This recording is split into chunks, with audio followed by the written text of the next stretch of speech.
はるかのザリアルジャパニーズポッドキャスト。は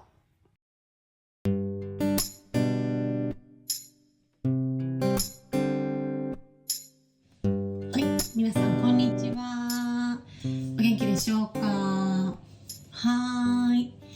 今日ちょっといろいろありまして、いつもとね撮ってる場所が違くてちょっとうるさいかも。すいません。なんかいつも謝ってばっかりな気がする、ポッドキャストの最初に。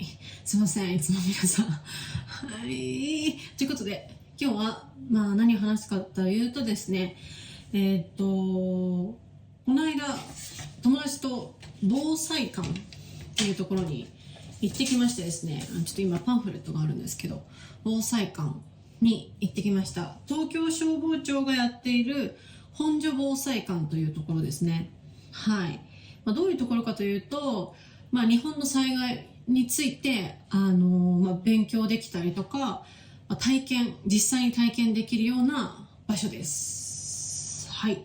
防災体験施設って書いてあるんですね。はい。どこにあるかというと、スカイツリーの近く。なので、駅は押上駅と、あと錦糸町駅の間ぐらいにありました。東京ということです。はい。で、なんでここに行ったかというとですね、もちろん最近地震があったっていうのもあるんですけど、実はその前からね、ここに行きたいっていうふうに、私の外国人の友達が言っていて、で、ここのね、防災館、英語の案内あるんですけど、ツアーみたいになってるんですよ。ツアーを申し込んで、実際にその災害を体験するっていう、そういうツアーがね、あるんですけど、それ予約無料でできるんですけど、日本語のガイドだけ。なので、必ず外国人の方は、日本語が喋れる方と一緒に来てくださいっていうルールがあるんだそうです。はい。で、私が召喚されたということです。はい。で、行ってきました。私もね、興味があったし、ちょうどね、その1月1日に、能登半島の方でね、石川県の方で、地震があったので、すごくいいタイミングだなと思って、はい、行ってきました。はい。いろいろ勉強になりましたね。うん。正直ね、こういう施設とか、こういう実際に地震とか、地震だけじゃなくて、水害とか、台風とか、あとは火災だよね。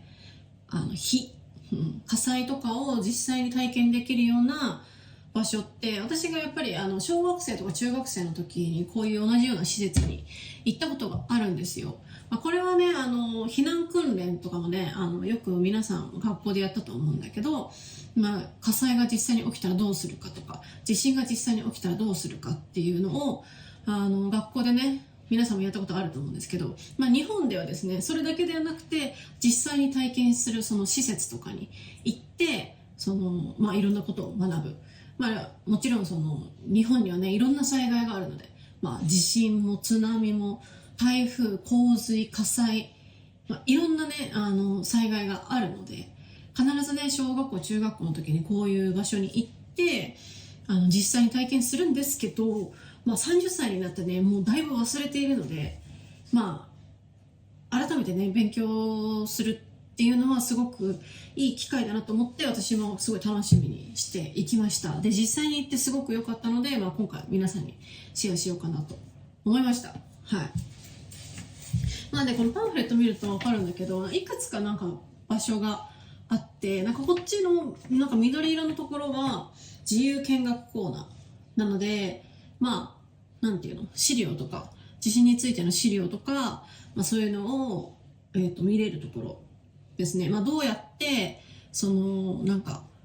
火災があった時に、とか、事故とか、いろんなことがあった時に、どうやって救急車を呼ぶとか、119番通報コーナーっていうのがあって、どうやって消防に助けを求めるか。消防っていうのは、救急車と、あと火を消す、車があるところですね。消防ですね。救急車と火を消すところ。はい。に電話の仕方とかを学べるコーナーとかがある。で、このピンク色のエリアのところはですね、1、2、3、4、5、6、7、8、9箇所あるんですけど、これがツアーで体験する、予約をしないと体験できないコーナーですね。はい。で、どんなものがあるかというと、都市型水害体験。水害が起きた時の体験。あと地震体験、応急手当体験。応急手当っていうのは、誰かが倒れた時、怪我をした時、事故があった時に、人工呼吸とか、心臓マッサージとかをするってこと。それの体験ができる。で、あとは煙体験。これ火事ですね。火事の時に、煙がいっぱいの時にどうやって逃げるかっていう体験。あとは消火体験。これは火を消す体験ですね。で、暴風雨体験。暴風雨体験っていうのは強い風、強い雨の体験。あとは浸水体験。浸水体験は実際に浸水した道、道が水で溢れちゃって1メートルとか水が入っちゃってる時をどうやって歩くとか、どうやって逃げるかっていうのを体験できるのが浸水体験。あと VR 防災体験。こんなのあったの？VR で多分他の災害をね、勉強できるところ。あとは防災シアターですね。災害が起こった時どうするかっていうのを、アニメーションで見れるみたいな。アニメで見れるって感じ。で、これ9つを全部1回に体験できるわけじゃなくて、時間によってね、違うんですけど、今回私たちが予約したのは、朝10時半の回で、4つかな ?5 つかな。まず防災シアター、暴風体験、煙体験、地震体験、都市型水害体験のこの5つを、体験することができました。まず最初に防災シアターって、地震、日本の地震の歴史ですね。日本の災害の歴史っていうのをアニメで学ぶっていう感じ。地震が起こった時どうするのとか、どんな地震が今まで日本にあったのっていうのを学ぶ。で、その後に私たちが行ったのが地震体験ですね。実はね、私たち以外の参加者全員子供だったんです。ちょっと変な感じ。子供と私たち大人みたいな感じで、子供が体験できるのはだいたい震度5ぐらいまで。震度5の揺れ。震度5っていうと今回の石川県の地震とかの体験かな。震度5だと結構東京でもたまに起こるぐらいの地震。震度7、大人になると震度7が体験できる。で、私たちは震度7を実際に体験したんですけど、震度7だと東北とか、でも今回の石川も震度7だったのかな。かなり強い。東北の地震とかも震度7。かなり強い地震だった。でも結構怖かったですね。結構怖かった。地震って最初に縦揺れが来るのよ。最初のガンっていう、この縦揺れが一番怖いのね。ガンって来てから横揺れになるの。で、これが長いのね、横揺れが。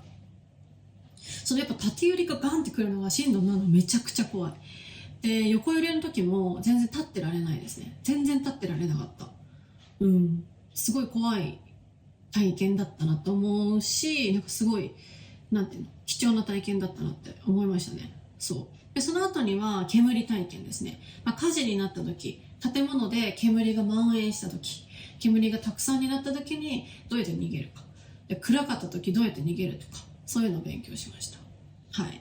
で、次は暴風体験か。暴風体験は、実際にレインコートとか、ブーツとか履いて、もう、めちゃめちゃ激しい雨風を体験するっていう。目を開けられなかった。結構きつかったね。寒いし。めちゃめちゃ寒いって思って。で、どこかに捕まってないと、倒れそうになるぐらい強いこと。台風が来た時にどういう風になるかっていうのをね、体験できて、これも面白かったですね。で、最後に都市型水害体験。これはね、そんなに地震とかみたいな体験じゃないんですけど、都市型水害体験は、水圧でドアが開けられなくなった時に、どのぐらい重いのかっていうのを体験できる。で、普通のドアと車のドアがあって、普通のドアだと1メートル、2メートル、3メートル水がね、溜まっちゃった時にどのぐらいの水圧を受けるのかっていう体験ができる。で、私は1メートルの水は開けられた。けど2メートルの水は開けられなかった。めちゃめちゃ重かった。で、3メートルは本当みんな開けられなくて、ドイツ人のね、めちゃめちゃ体が大きい、なんか190センチぐらいある友達、男の人だけ開けられたって感じ。体が大きくないと無理だね、あれは。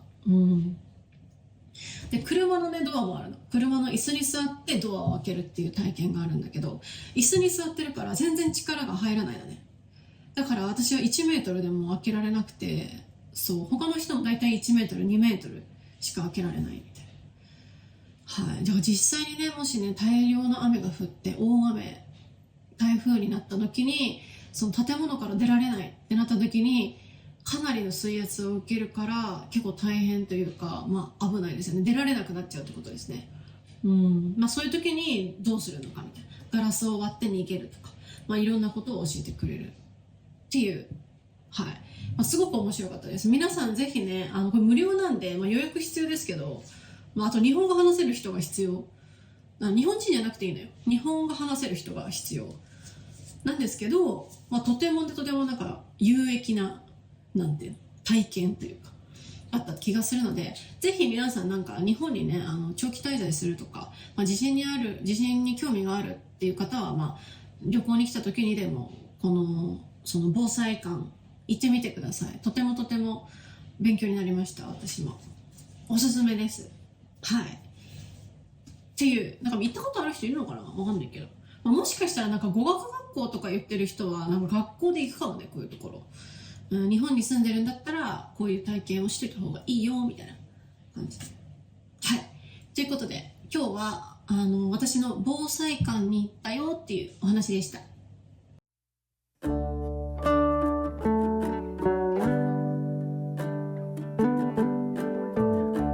い。今日話した話またトランスクリプト作りましたので、私のウェブサイトをチェックしてみてください。あと Twitter、Instagram、YouTube こちらのフォローもお願いいたします。はい、何ですかね。あと、ペイトリオン、こちらのメンバーも募集しております。ペイトリオンでは、私のブログが読めたり、あと、おやすみポッドキャストっていう、また別のポッドキャストを聞くことができたりします。ぜひ皆さん、お待ちしております。参加。あと、今回のエピソードの新しい言葉とかフレーズも、勉強できるので、ぜひ、チェックしてみてください。あとは、なんだっけな。あと会話レッスンとシャドーイングのコースの、参加者も募集しております。最近ね、なんか1月になったからかわかんないけど、新しい会話レッスンの生徒さんもどんどん増えて、ありがたいことに。あとね、シャドーイングはね、なんか出戻りが多い。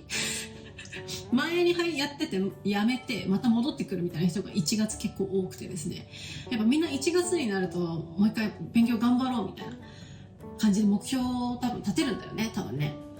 応援しております。私もその皆さんの目標の役に立てるようにね、私もサポートしていきたいと思いますので、ぜひ会話レッスンシャドーイングコース予約お待ちしております。はい。今回のその防災館マジで行ってよかったなっていう風に思いました。学校で体験してたけどもう十何年前だしね。